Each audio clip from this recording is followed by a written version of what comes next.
Welcome. मैं हूं ज्योति। आप देख रहे हैं चुनावी समर, जहां पर एक और ताजा अपडेट के साथ हम हाजिर हैं। मानवाधिकार पर यूएनएचआरसी सख्त, श्रीलंका के बाद भारत की बारी। दुनिया में कई ऐसे देश हैं जहां जनता के मानवाधिकार का हनन हो रहा है और वैसे देशों के खिलाफ यूएनएचआरसी एक्शन लेने के लिए तैयार रहता है। चूंकि भारत में भी धार्मिक बंटवारे के साथ साथ जनता के मानवाधिकारों का हनन हो रहा है, इसीलिए यूएनएचआरसी भारत के खिलाफ भी सख्त रूख कायम कर चुका है।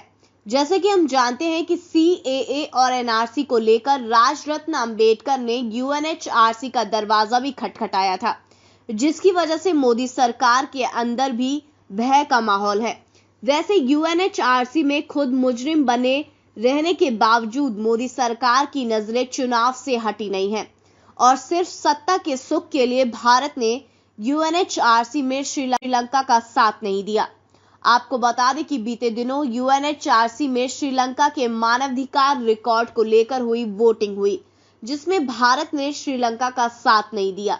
हालांकि यूएनएचआरसी में श्रीलंका के मानवाधिकार उल्लंघन के मुद्दे पर लाए गए प्रस्ताव को कुल 47 देशों में से 22 का समर्थन मिला, जिसके बाद संयुक्त राष्ट्र मानवाधिकार परिषद में श्रीलंका के खिलाफ इस प्रस्ताव को स्वीकार कर लिया गया।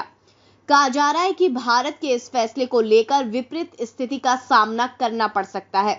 वैसे इस वोटिंग को लेकर श्रीलंका ने भारत से पहले ही संपर्क किया था, लेकिन भारत की तरफ से कोई ठोस जवाब नहीं दिया गया था। वहीं पहले से ही अटकलें थी कि भारत बीच का रास्ता अपनाएगा और मतदान में हिस्सा नहीं लेगा। चूंकि तमिलनाडु में विधानसभा चुनाव के लिए मतदान होने वाला था और श्रीलंका में तमिलों का मुद्दा दक्षिण भारत के चुनाव में अहमियत रखता है, इसीलिए भाजपा सरकार ने इस मुद्दे में खुद को दूर रखना ही उचित समझा। यहाँ आपको ये भी बता दें कि संयुक्त राष्ट्र मानवाधिकार परिषद में हुए मतदान से पहले भारतीय प्रतिनिधि दल ने एक बयान जारी कर ये कहा था कि श्रीलंका में मानवाधिकार के सवाल को लेकर भारत की राय दो बातों पर आधारित है। एक, श्रीलंका में तमिलों की बराबरी, न्याय, गरिमा और शांति के लिए समर्थन, और दूसरा, श्रीलंका की एकता, स्थिरता और क्षेत्रीय अखंडता को सुनिश्चित करना।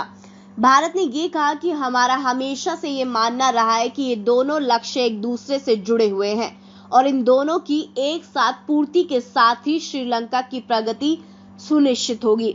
इस तरह भारत ने यूएनएचआरसी में बड़ी बड़ी बातें तो कही, लेकिन श्रीलंका का साथ नहीं दिया। जाहिर सी बात है कि अगर श्रीलंका में मानवाधिकारों का हनन हो रहा है तो भारत भी इससे कोई पीछे कम नहीं है। इसीलिए लोगों का यही कहना है कि यूएनएचआरसी सिर्फ श्रीलंका के खिलाफ नहीं बल्कि भारत के खिलाफ भी एक्शन ले, तभी देश में जनता का मानवाधिकार सुरक्षित रह पाएगा। इस पर आपकी जो भी राय है आप प्लीज कमेंट सेक्शन में लिखें। Thank you so much. Keep watching today's for more news.